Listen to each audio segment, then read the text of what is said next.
Ya, pastinya sangat berdampak ya, karena kondisi kemarin baru mau up, baru mau jalan, ini ada tekanan yang bertubi-tubi. Ya, pastinya pertumbuhan yang kemarin sudah mau membaik itu pasti akan tertekan, penjualan pasti akan tertekan, daya beli masyarakat juga tertekan kembali.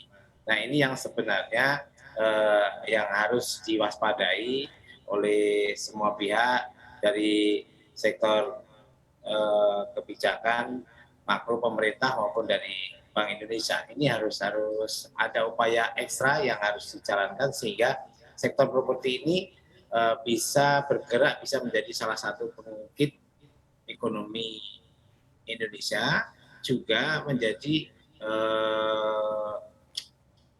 penyedia lapangan pekerjaan bagi masyarakat kita yang kemarin-kemarin dihantam pandemi selama 2 tahun ini.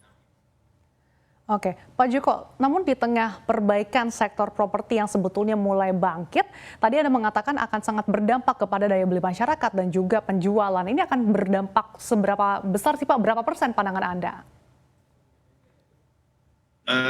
Kita akan lihat dalam dampaknya dalam 3 bulan ke depan, kecuali dalam minggu-minggu ini atau di dalam bulan ini inflasi bisa dijaga dengan baik, sehingga dampaknya tidak terlampau jauh ya. Kalau kita berharap pastinya sektor komersial atau yang di atas 500 sampai 5 miliar atau mungkin kalau bisa lebih khusus di atas 1 miliar itu akan terkena dampak sekali. Tapi kalau yang 1 miliar ataupun 500 ke bawah itu kemungkinan relatif tidak terkena karena basically itu adalah kebutuhan yang pokok untuk perumahan bagi mereka yang memang membutuhkan. Itu yang saya lihat.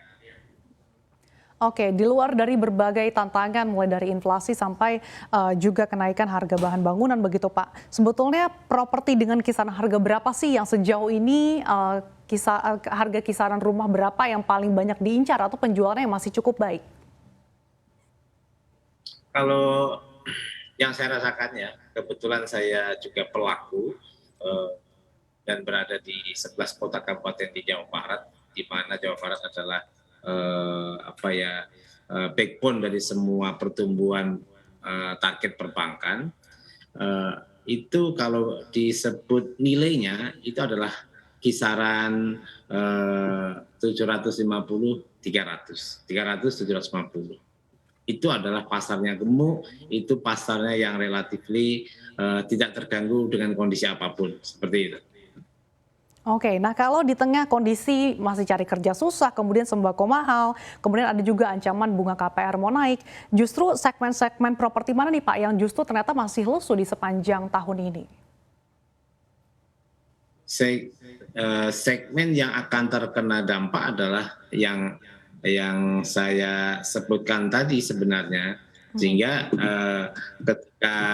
karena kalau untuk yang segmen atas itu kan sebenarnya mereka punya pilihan, punya opsi untuk memilih skema yang akan dipakai. Tapi kalau segmen yang menengah tadi itu hanya taken for granted atas apa opsi bunga yang bisa diberikan perbankan saat itu.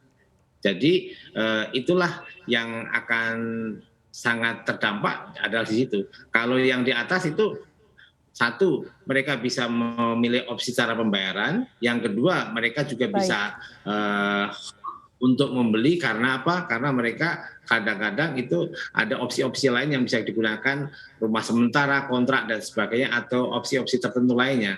Tapi kalau yang menengah tadi yang saya sebutkan itu opsinya adalah membeli saat itu dengan segala upaya yang ada. Yang kedua, atau tidak bisa. Makanya ketika tidak bisa berarti terdampak betul, maka berarti akan mengurangi realisasi ataupun pasar yang ada di saat seperti ini.